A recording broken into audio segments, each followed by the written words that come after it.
Os capítulos de 7 a 12 de Isaías são conhecidos como Livro do Emanuel. Nesses capítulos, Isaías aborda a vinda do Messias, daquele que seria o rei que traria toda a paz, que governaria, que traria justiça e todas estas outras coisas. A gente conhece ali nessa faixa de capítulos aí o Isaías 9:6, extremamente conhecido, lido em todos os natais, a profecia da vinda do Emanuel.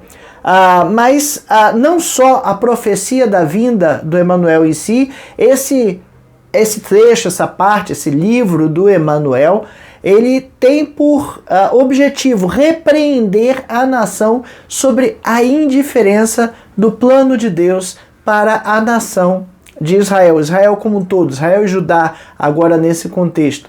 Isso já me coloca a pensar e a refletir sobre como tem sido a minha postura com relação aos planos de Deus para a minha vida. Será que eu tenho sido indiferentes a eles? Eu tenho seguido a minha vida como se minha fosse e deixado Deus de lado como se não dependesse dele? Ou será que eu realmente tenho pedido a Deus a direção dele para a minha vida, para saber quais são os planos dele para mim, para fazer e cumprir a sua vontade na minha vida? A promessa do Deus conosco, lá em Isaías 7,14, é um grande sinal que Deus está tentando mostrar, porque a gente vê que o povo ali da época não adere muito a essa ideia, mas ele busca dar um grande sinal que Judá precisa colocar a confiança no Senhor. Nesse trecho todo, esse sinal, vai trazer libertação de dinastia davídica e juízo histórico eminente. Então, a gente vai lembrar daqui a pouquinho o ambiente em que isso tudo está ocorrendo. Nosso texto básico da lição, então, é do capítulo 7 ao capítulo 12. Como eu já falei na lição anterior, é um texto extenso, denso, então não vai dar para ler todos os capítulos aqui no vídeo. Você pare o vídeo e veja, faça a leitura, porque é importante. Ressalto também que é uma leitura complicada. A leitura de Isaías não é uma leitura simples, é uma leitura que pode trazer muitas dúvidas sobre muitas coisas escritas lá. Ora, ele está falando de referências a fatos históricos do seu tempo, ora, ele está falando do ambiente internacional, ora, ele começa a falar de forma um pouco mais poética, e quando ele vai falar de algo que é do futuro, aí que realmente as coisas ficam mais complicadas ainda, ok? Mas, no geral, esse trecho todo vem falar do juízo por meio da Assíria no capítulo 8, então Deus está trazendo juízo ao seu povo por meio do reino da Assíria, a libertação e a glória que virão pelo Filho prometido, Isaías 9, de 1 a 7, o reino do norte como inimigo imediato e a Assíria, inimigo futuro, serão derrotados, está ali do capítulo 9, versículo 8 até o 10, 19, o remanescente será trazido de volta, está ali do capítulo 10, versículo 20 até o 34, e esse remanescente, que é o que vai, digamos assim, sobrar fiel, vai desfrutar do reino do Messias no capítulo 11 e adorá-lo sinceramente no capítulo 12. Então veja aí uma divisão dos trechos, dos textos dentro desse livro do Emanuel, ok? Alertas para aquele povo e promessas para aquele povo que servem e são promessas para nós ainda nos dias de hoje, porque o reino de Deus já foi inaugurado, mas a gente ainda tem a eternidade pela frente. Então tem coisas aqui que a gente precisa entender que nós ainda temos que cumprir, nós temos que andar dentro da vontade de Deus, e para que a gente possa gozar do descanso que está por vir no reino de Deus para nós, ok? esses capítulos retratam de maneira clara o nascimento de Jesus e a dimensão da sua grande obra salvadora e redentora, promessa de vida eterna futura. Então veja que é um todo grande, ok? Mas que faz menção a toda essa história. Uma outra coisa que a gente também vai ver aqui no nosso texto é a conexão de Isaías 1:11 com Mateus 2:23, que você pare e leia esses dois textos. Você vai ver que uma coisa parece nada a ver com a outra. Eu vou ler já para curiosidade, para deixar para o final. Isaías 1:11, que diz que do tronco de Jessé sairá um rebento e das suas raízes um renovo. E Mateus 2:23, e foi habitar numa cidade chamada Nazaré, para que se cumprisse o que fora dito por intermédio do profetas, ele será chamado de Nazareno. Você lendo isso em português não faz a menor diferença, mas a gente vai ver que tem ali uma fundamentação bem interessante lá nos originais. O que esta história do Emanuel se aplica hoje na vida dos crentes? A gente vai ver aqui vários fatos e várias coisas que estavam acontecendo naquela época, decisões tomadas pelo rei Acás, decisões ruins, que fez com que Deus usasse o inimigo para trazer justiça, para trazer castigo, para trazer correção ao povo de Deus. A gente tem que ter cuidado com isso. A gente vai ver o desprezo do povo, o desprezo do rei pelo plano de Deus na vida do povo, né? Um plano de libertação, um plano de reino eterno, e a confiança que o rei coloca nas coisas erradas. Muitas e muitas lições nós tiramos desse texto para as nossas vidas hoje, e precisamos ter muita atenção a isso, ok? Sem mais delongas, essa é a lição de número 3 da revista Palavra e Vida, edição número 84. A revista Palavra e Vida é editada pela Convenção Batista Fluminense, está disponível lá no site batistasfluminense.org.br, e você pode entrar lá no site e lá Palavra e Vida, baixar a revista em PDF, acompanhar conosco, estudar em casa, usar na sua igreja ou como você desejar. Essa revista tem por tema Isaías, o Evangelho do Antigo Testamento, já explicamos isso nas lições anteriores. Foi escrita pelo pastor Fábio Martins, já expliquei por que se chama o Evangelho do Antigo Testamento, né? E a nossa lição de número 2 tem por tema isso que eu já falei, o livro do Emanuel, essa temática dessa gama de capítulos. Nosso texto básico vai de Isaías 7 até Isaías 12, esses 6 capítulos. Como eu disse, denso e difícil de ser lido aqui num vídeo de 50 minutos. Mas vamos, sem demora, começar a falar sobre esses temas. Livro, o sinal do Emanuel, nosso tópico de número 1, usa por tema o texto todo, né? E ele começa ressaltando algo que você pode perceber quando ler esse texto todo, é que estava acontecendo alguns movimentos de guerra naquela época. Já falamos isso na primeira lição sobre o ambiente histórico, o ambiente internacional. A Assíria, ela estava crescendo no ambiente internacional e estava buscando tomar todos os povos ao seu redor, todas as nações ao seu redor, sobretudo as nações pequenas. E nesse contexto aparece a nação de Israel, a nação de Judá, que são nações distintas nesse momento, são reinos separados, né? O Reino Unido ficou lá para trás com Davi, com Salomão. Saul era um reino, aliás, Saul ainda era o reino dividido, Davi unificou, Salomão conseguiu manter e depois a coisa foi se degringolando de novo, ok? E aí outras nações pequenas vão começar também a se preocupar com o movimento que a Assíria estava fazendo. A gente vai ver que a Assíria toma uma boa parte, depois tem o Império Persa, Medo-Persa, mais tarde vai ter o Império Grego, mais tarde vai ter o Império Romano. Jesus chega nessa fase, ok? Por que que isso é importante saber? Porque uma guerra na vizinhança do nosso país perturba a nossa paz, perturba a nossa economia, perturba a nossa segurança, perturba tudo.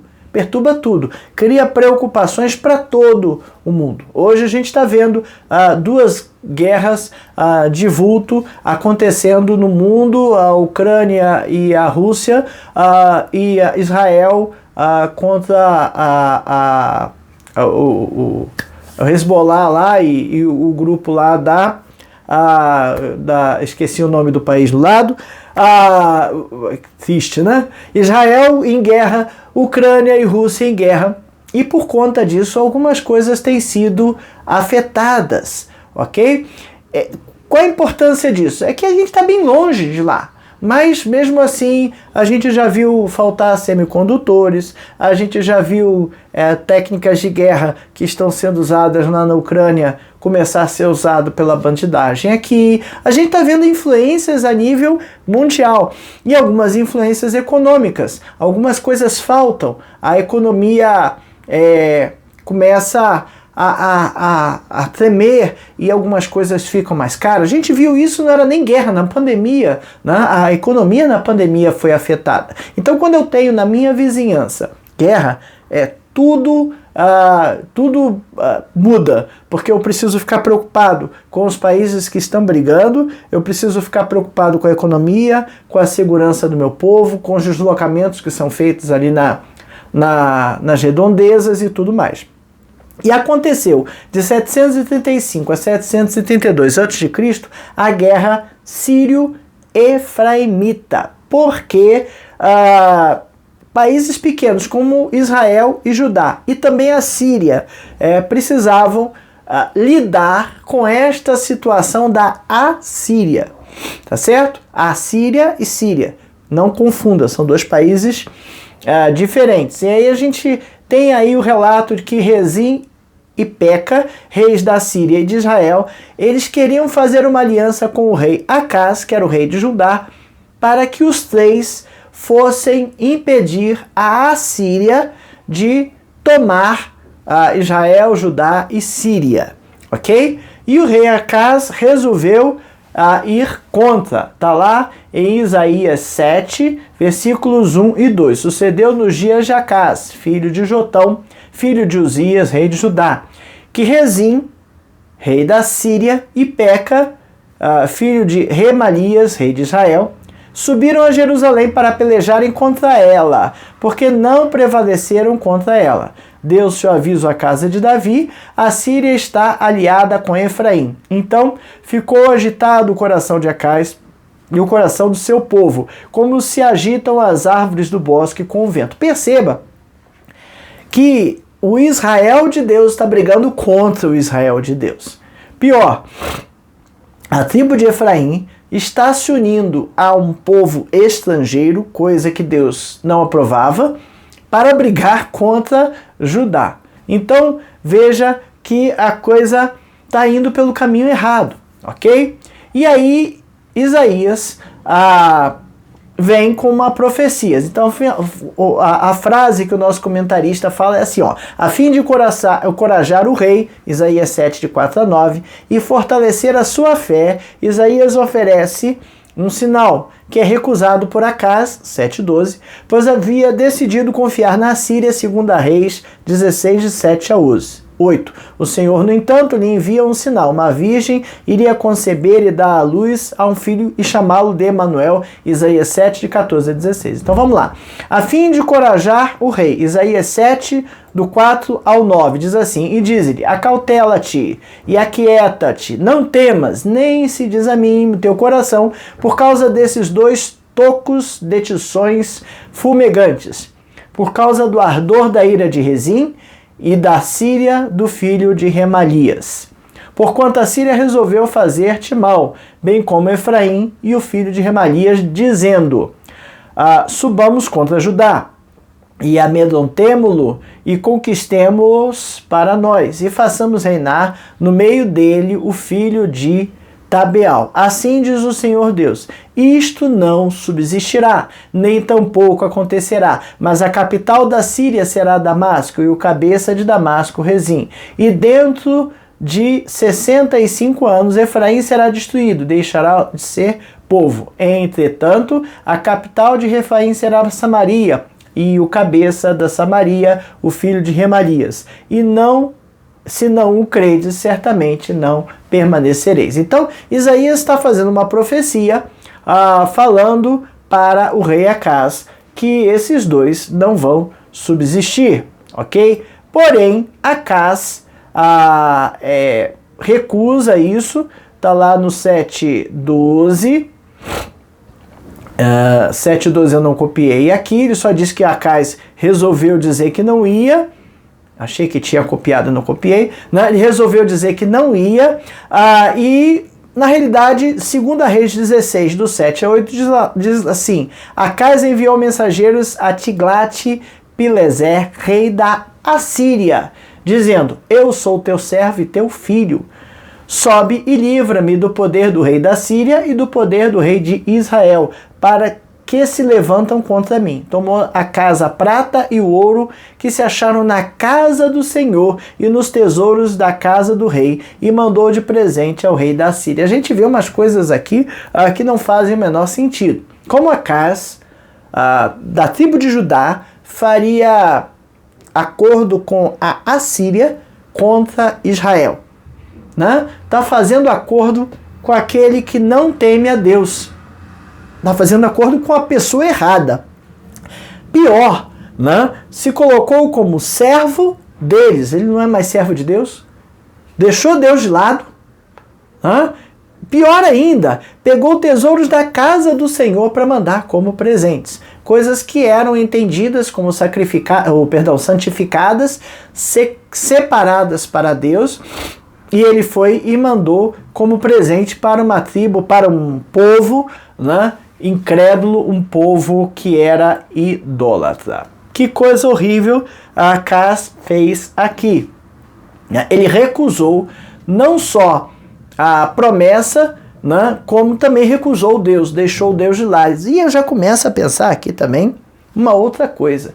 Quantas vezes nós temos confiado mais nos outros, ou nas pessoas, ou nas coisas, do que confiado em Deus? A gente põe nossa confiança em quê? A gente precisa colocar nossa confiança em Deus. E aí a promessa continua, a profecia continua, e vem Isaías 7, do 14 ao 16. Portanto, o Senhor mesmo vos dará um sinal. Eis que a virgem conceberá e dará à luz a um filho, e se chamará Emanuel. Ele comerá manteiga e mel quando souber desprezar o mal e escolher o bem. Na verdade, antes que este menino saiba desprezar o mal e escolher o bem, será desamparada a terra, ante cujas 2 reis tu temes de medo. Está dizendo, essas 2 terras, tanto Efraim quanto a Síria, serão desamparados. Então, não é para você fazer nada contra esses dois, sobretudo fazendo um acordo com alguém inimigo de Deus. A Síria era inimigo de Deus também, ok?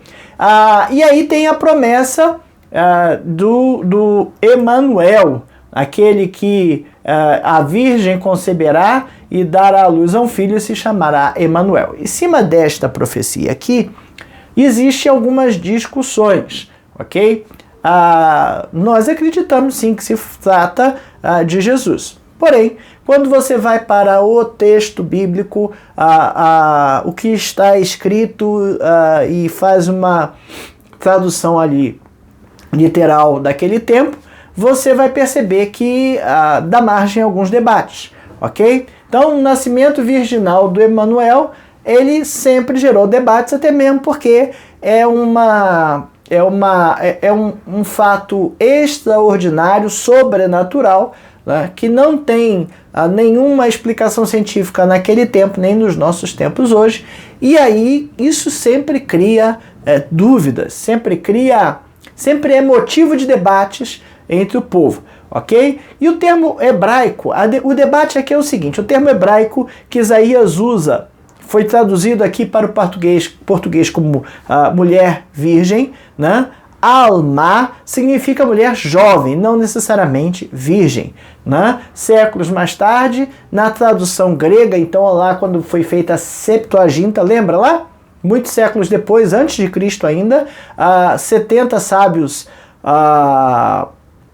judeus foram isolados, cada um para traduzir a Torá, o Velho Testamento, perdão, todo, para o grego. A tradução dos 70 ficou conhecido como Septuaginta, que era, digamos assim, a Bíblia grega usada no tempo de Jesus, ok? Os escritos já estavam traduzidos em grego, como o mundo todo falava grego, era essa a Bíblia mais usada naquele tempo. Existia, sim, os escritos em hebraico, claro, mas esses 70 sábios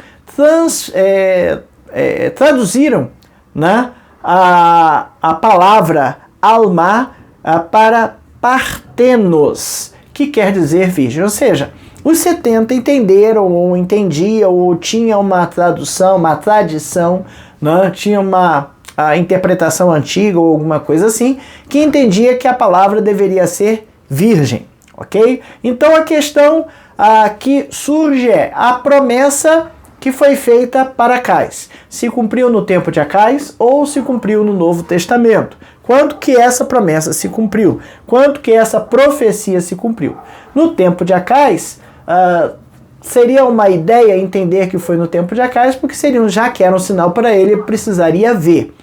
No tempo do Novo Testamento, seria com o nascimento de Jesus. Por que seria? Tá? Cuidado, eu estou discutindo um texto, ok? Que dá margem a discussões por todos. Então vamos esclarecer. Tem um comentarista aqui, chamado Arnold, que comenta que a profecia de Emanuel e rápido despojo, presa segura 8.3, descrevem o mesmo nascimento. Em Isaías 8.3, aparece um texto, parece Isaías, logo depois, isso foi no capítulo 7, logo depois, fui ter com a profetisa, ela concebeu e deu à luz um filho, então me disse o Senhor, põe-lhe o nome de rápido despojo, presa segura, um dos nomes dos filhos de Isaías, que nós vimos lá na primeira lição, ok? E então há um comentarista que diz que a profecia pode fazer referência às duas coisas ao mesmo tempo, ok?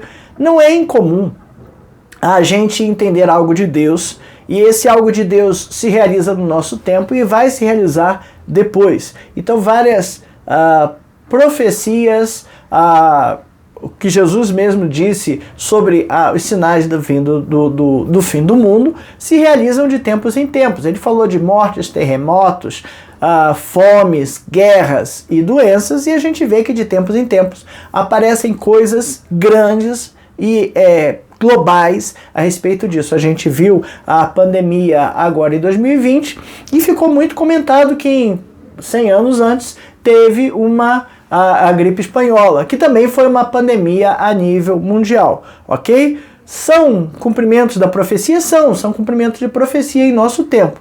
É o cumprimento literal e único? Nem sabe se a profecia tem um cumprimento literal e único. Por isso, esse comentarista diz que o nascimento do Messias ali, do Emanuel, escrito ali no 7, do capítulo 7, do 14 a 16, né, pode ter se cumprido no tempo de Acais, por conta dessa profetisa, da Virgem, do filho de Isaías. E também pode se cumprir em Emanuel no Novo Testamento, ok? Isaías casou-se com ela e concebeu o filho de maneira usual. Já um outro comentarista, ele comenta aqui, Azur Mendi, escreve que só pode ser uma referência a Ezequias, filho de Acais. Então já vê que aparece uma outra interpretação, né? E teria se cumprido num futuro, mas num futuro imediato. Então, no tempo agora, no futuro imediato e num futuro longe, ok? É importante a gente destacar que no Novo Testamento para Mateus, para os evangelistas, ficou claro que a concepção do nascimento virginal do Messias, tanto gramatical quanto contextual, ou seja, tanto dentro do seu contexto quanto ao pé da letra, está lá em Mateus 1:23, ocorreu. Ok? Então, no Novo Testamento isso foi interpretado, o profeta Isaías foi interpretado como o nascimento de Jesus. Ok? E é nisso que a gente acredita. Além do mais, nenhuma criança no Velho Testamento ou no Novo Testamento foi chamada de Emanuel a não ser Jesus. Ok? Então, houve nascimento? Houve nascimentos. Houve nascimentos naquela época. Mas, Emanuel, nascimento virginal, Emanuel, só Jesus. Ok? Nosso segundo tópico veio falar do medo e esperança. É claro que havia medo no coração de Acás. Aliás, no coração de todo o povo. E como liderança, muitas vezes o líder vê esse medo generalizado e entende a necessidade de tomar uma atitude. Ok? Só que aí entra a sabedoria. Tomar uma atitude certa ou tomar uma atitude errada. Medo e esperança seria aqui a referência de Isaías 8:1 até o 10:34. Há uma instrução no início do capítulo 8 para Isaías para que ele pegasse e escrevesse numa pedra de ardósia uma profecia. Isaías 8:1 e 2 diz assim: Disse-me também o Senhor, toma uma ardósia grande, escreve nela de madeira inteligível, rápido despojo, presa segura. Tomei para isso comigo testemunhas fidedignas, a Urias, sacerdote, e Zacarias, filho de Geberequias. Ok? Veja, Deus está mandando escrever em pedra a sua profecia.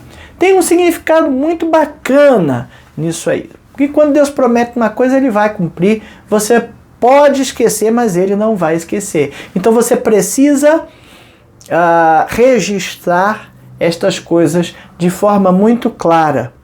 Veja, Ele não só escreveu de forma clara e legível, para todo mundo entender, numa pedra de ardósia, como chamou testemunhas. Né? O juízo do Senhor era iminente, né? E ele precisava que isso ficasse claro. Rápido despojo, presa segura. A gente já falou sobre o significado deste nome do filho de Isaías lá na primeira lição.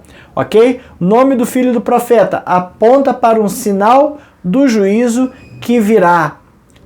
E indica a invasão da Assíria, que será rápida e devastadora. Essa é a profecia. O juízo está vindo. E a invasão do inimigo será rápida e devastadora. Nos versículos 6 a 8, desse capítulo 8, Isaías relata como seria essa invasão. Isaías 8, do 6 a 8, em vista deste povo ter desprezado as águas de Siloé, que correm brandamente, e se estar derretendo de medo diante de Rezim, do filho de Remalias, eis que o Senhor fará vir sobre eles as águas do Eufrates, fortes e impetuosas. Então vê que o tanque de Siloé era um tanque de águas calmas e tranquilas, né? E ele vai usar isso com as águas do rio Eufrates, que são fortes e impetuosas. Águas do Siloé, a promessa de Deus de não entrar em pânico contra a Síria e contra Israel, porque Deus resolveria isso. Mas já que eles não confiaram e ficaram com medo, Acás, né? Ele disse que as águas do Eufrates, fortes e impetuosas, viriam sobre a nação. Aí ele explica, isto é, o rei da Assíria, com toda a sua glória. As águas que encherão o leito dos rios e transbordarão por todas as suas ribanceiras. Penetrarão em Judá, inundando-a e passando por ele. Chegarão até o pescoço, as alas estendidas do seu exército cobrirão a largura da tua terra, ó Emanuel. Nós vimos recentemente ainda ano passado, uma enchente que teve várias cidades do Rio Grande do Sul, né? Porto Alegre, eu morei lá, lugares onde eu frequentei, ficaram inundadas a 10, 15 metros de altura, numa coisa assim quase inimaginável, né? Porque o rio transbordou. E é isso que ele está falando, o rei da Assíria virá com todo o seu poder e sua glória, as águas fortes e impetuosas do Eufrates, e vai transbordar, vai inundar tudo e vai encher tudo e causa a devastação que a gente bem viu ilustrada ali nas enchentes do Rio Grande do Sul, né? Então veja que a imagem é a imagem de uma inundação, de um desastre que vai acontecer, ok? A Assíria virá. Por quê? Por castigo. Porque o povo de Deus, porque Judá não confiou que Deus faria justiça contra Israel e contra a Síria, ok? Trecho de 8, de 9 a 15, destaca que aqueles que confiam em Deus, ele será refúgio e rocha contra o inimigo, né? E que mais? A vitória do inimigo será passageira, afinal estava entrando na terra de Emanuel e Deus estava com o seu povo, lhe libertaria no futuro pelo amor do seu nome. O exército de Senaqueribe, rei da Assíria, de fato acampou em torno de Jerusalém, certo da vitória. E Yahvé derrotou, está lá em Isaías 37, com um único golpe, ok? Bom, a parte final do capítulo, do 16 ao 22, atesta que, apesar de todos terem rejeitado a mensagem de Isaías, isso significa que o ministério de Isaías não fosse ou tivesse sido um fracasso. Vamos lá, ler do 16 ao 22. Resguarda o testemunho, sela a lei no coração dos meus discípulos. Esperarei no Senhor, que esconde o seu rosto na casa de Jacó, e a ele aguardarei. Eis aqui os filhos que o Senhor me deu, para sinais e para maravilhas em Israel, da parte do Senhor dos Exércitos, que habita no monte Sião. Quando vos disserem, consultai os necromantes, os adivinhos, que chilreiam e murmuram, acaso não consultará o povo a seu Deus? A favor dos vivos se consultarão. A lei é o testemunho. Se eles não falarem dessa maneira, jamais verão a alva. Passarão pela terra duramente oprimidos e famintos, e será que quando tiverem fome, enfurecendo-se amaldiçoarão o seu rei e ao seu Deus, olhando para cima. Olharão para a terra, e eis aí angústia, escuridão e sombras de ansiedade, e serão lançados para as densas trevas. E aqui, de fato, há algo bem atual, porque muitas vezes a gente entende que é a vontade de Deus, a gente fala o que deve falar e a coisa não acontece, né? Ou, no caso do profeta, o profeta vinha falar algo de Deus para o povo, quando Deus precisava que o povo se corrigisse. Geralmente o profeta aparece para falar sobre correção. O profetismo, como assim chamado, aparece nesses momentos em que o rei está fazendo algo errado, o povo está fazendo algo errado, e Deus precisa chamar a atenção do povo.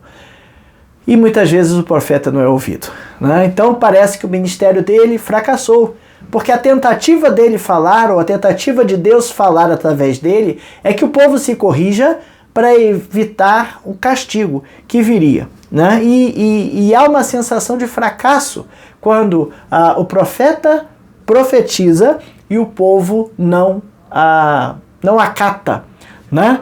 E o que Deus está falando aqui para Isaías é que, olha só, aqueles que são verdadeiros discípulos vão receber e acatar a palavra de Deus pela fé, né? E por eles a palavra será cumprida. Tanto é que o livro todo fala de remanescente, né? E já comentamos aqui que o remanescente é o que sobrou, né?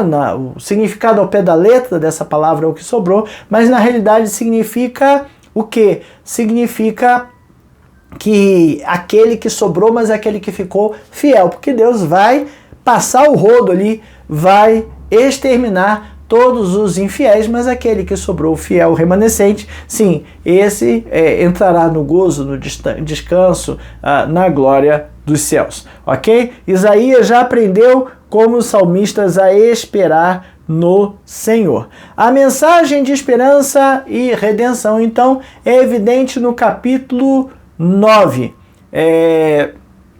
Depois de ter descrito as consequências do pecado, não acreditar em Deus, fazer aliança com o inimigo, temer os inimigos de Deus, não temos que temer, né?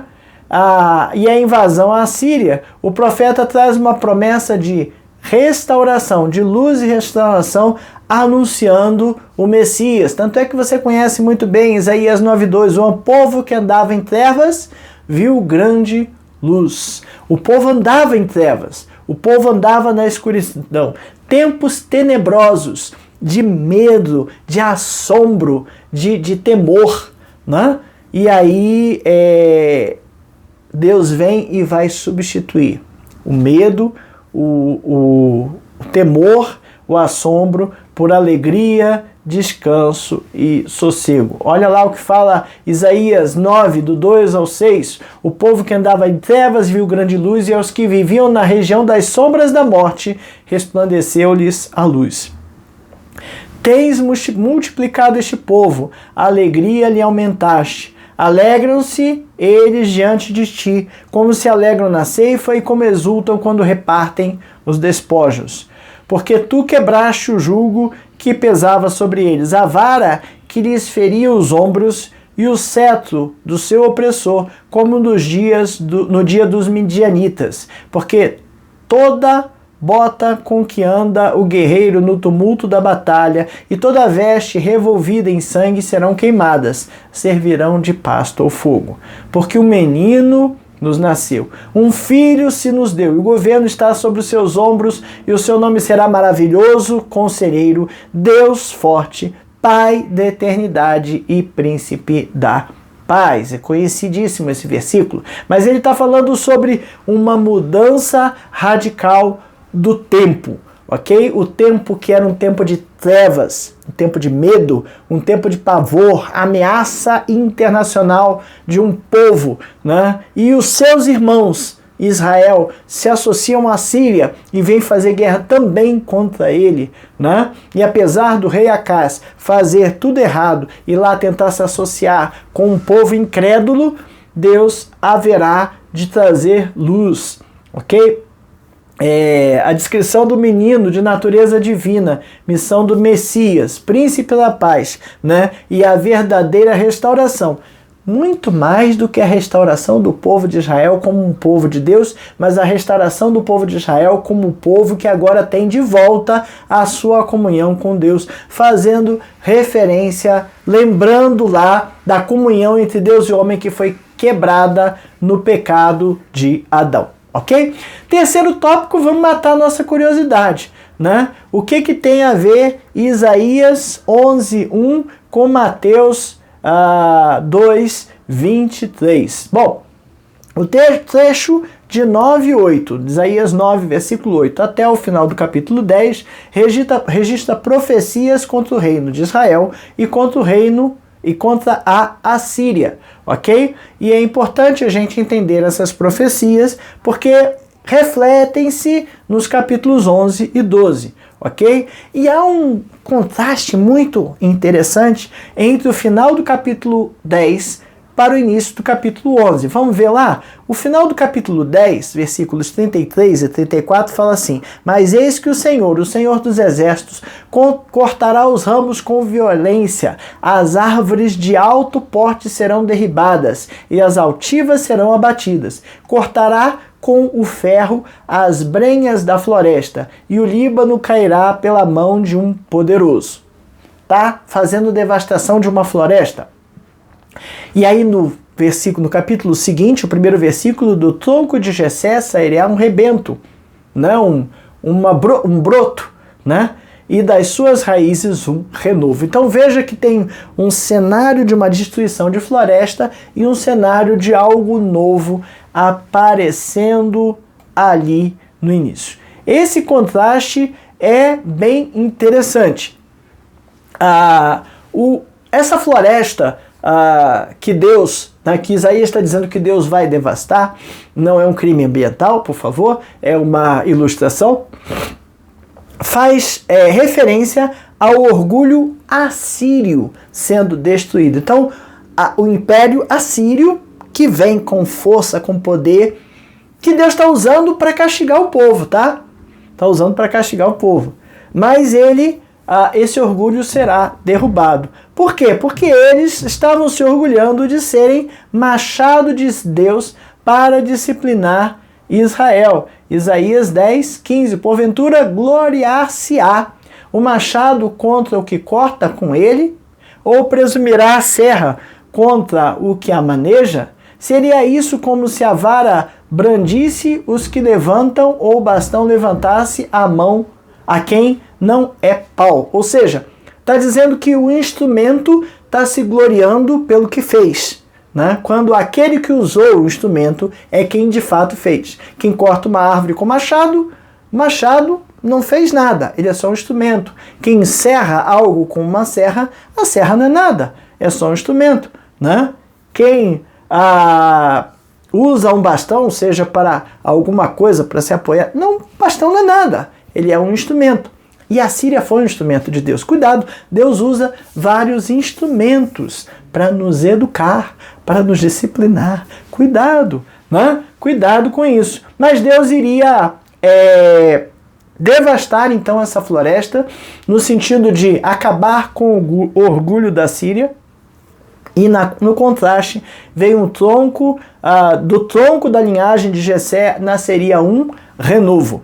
E aí, Isaías 11:1 é ligado a Mateus 2:23, e pra gente em português a coisa não faz a menor diferença, porque em Mateus 2:23 fala que Jesus foi morar em Nazaré, né? E Isaías fala de Jessé, rebento, tronco, né? Será que alguém errou aí alguma vez? Alguma coisa? Não. Existe um jogo de palavras nos originais, tá certo? Aí o broto de Jessé, a palavra é netizer, que significa broto descendente, ok? Nazaré, em hebraico, é Netzaré. Então, Netizer para Netzaré, há uma rima, há um trocadilho, ok? Há uma combinação para você lembrar das coisas. Nazaré significa protegido, guardado, separado, né? Veja que Nazaré era desprezada naquele tempo, lá em João 1,46, tá lá. Pode vir alguma coisa boa de Nazaré, dois discípulos de João debatendo, olha, eu vi aquele Messias, e ele veio de Nazaré e o outro, mas tem alguma coisa boa que pode vir de Nazaré? A cidade era desprezada, né? E assim como Jesus e a família de Jesus eram desprezadas, assim como ele nasceu numa manjedoura, né? E a gente não pode, enquanto servos de Deus, desprezar coisas que a gente considera pequena, porque a grandeza do Senhor é diferente. Isaías 12, 5, cantai louvores ao Senhor porque fez coisas grandiosas. Saiba-se isso em toda a terra, ok? As grandezas de Deus são diferentes das nossas grandezas, a gente precisa entender isso. Quanto mais a gente conseguir perceber, melhor, porque a gente tende a julgar as coisas pelos nossos padrões de medida. Mas Deus não, né? O broto de Jessé, né, veio a ser o rei, né? O Jesus, o Nazareno, não porque nasceu na cidade de Nazaré, nasceu em Belém, mas ele foi criado em Nazaré, que é o que está lá em Mateus 2:23. Né? Nazareno aqui vai fazer referência a esse renovo, broto, rebento da árvore, do tronco de Jessé, que foi cortado. Né? O tronco da linhagem de Jessé, que foi cortado pela profecia ali de destruir o orgulho do rei da Assíria. E um novo ramo, um novo brotinho aparece. Não sei se você já viu isso acontecer, às vezes uma árvore é derrubada e aparece ali um brotinho do nada, como algo novo no meio de um tronco velho. Ok? A majestade do Senhor será revelada neste rei. E aí ele faz um trocadilho no português, rei novo, de Deus, que restaurará a nação, manifestará seus feitos. Isaías 12, do 1 ao 6, orarás naquele dia, graças te dou, ó Senhor, porque ainda que tiraste contra mim, a tua ira se retirou e tu me consolas. Eis que Deus é a minha salvação, confiarei e não temerei, porque o Senhor Deus é a minha força e o meu cântico, e ele se tornou a minha salvação. Vós, com alegria, tirareis água das fontes da salvação. Direis naquele dia, dai graças ao Senhor, invocai o seu nome, tornai manifestos os seus feitos entre os povos, relembrai que é excelso o seu nome. Cantai louvores ao Senhor, porque fez coisas grandiosas, saiba-se isto em toda a terra. Exulta e jubila, ó habitante de Sião, porque grande é o santo de Israel no meio de ti. Ok? Concluindo, indo para a conclusão, livro do Emanuel revela a forma como Deus cria e expressa seu tipo de grandeza, que não é o tipo de grandeza do Saulo ou nosso, É um renovo lá no 4:2 que viria da linhagem de Jessé. Jessé é pai de Davi, ok? Então é da tribo de Davi, leão de Judá, todas essas coisas. E o Espírito do Senhor daria para ele poder de liderar as nações e proporcionar paz a todos. E aí ainda tem nas profecias aí um reino de paz e harmonia em que até as bestas selvagens convivem com crianças, restaurando a harmonia, restaurando o equilíbrio do mundo, bondade e salvação. Deus cantaria de júbilo, o povo de Deus cantaria de júbilo, celebraria a bondade e salvação de Deus, ok? Mas aqueles que colocam sua fé em Jesus podem esperar esse dia. E quem não coloca? Não espera nada não, Precisamos colocar nossa fé em Deus, reino messiânico estabelecido pelo Espírito de Deus, reino de justiça, reino de paz, E o conceito de paz aqui para aquele povo é um conceito muito maior do que nosso. Nós vivemos num tempo de paz, Eu falo tempo de paz entre aspas porque temos as nossas guerras do dia a dia, mas não temos aquelas guerras e aquelas ameaças que aqueles povo tinham no tempo todo. Então, falar de paz, falar de descanso, de descansar no Senhor tem um significado muito grande para eles, Reinos do mundo e o reino do Senhor têm um contraste muito grande. O reino de Deus é um reino de paz, de justiça. O reino humano é um reino de crueldade, maldade, traições e violências. No reino de Deus, na justiça, paz, contentamento. Ele fala indizível, eu não gosto dessa palavra. É um contentamento assim, de valor, de tamanho imensurável. E Jesus já nos disse, está lá em Lucas 17, 21, nem dirão ei-lo aqui ou lá, porque o reino de Deus está dentro de vós, o reino de Deus está dentro de nós, ele já foi inaugurado e nós precisamos viver nesse reino, Eu preciso viver no reino de Deus, porque eu posso me retirar do reino de Deus. Olha, quando a gente começa a dar mais bola para o mundo e para as coisas que o mundo faz de mal, nos acharmos injustiçados e tristes, abatidos pelas coisas que o mundo faz e deixamos de lado o reino de Deus, é como se a gente estivesse saindo dele, Mas a gente precisa viver no reino de Deus, não fazendo alianças com o rei da Síria, mas fazendo alianças com Deus, não confiando no rei da Síria, mas confiando em Deus, confiando na justiça dele.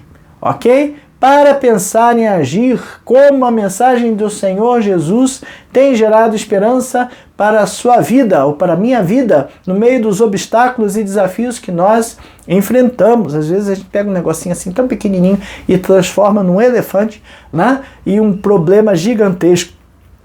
Tem mania de aumentar os problemas, né?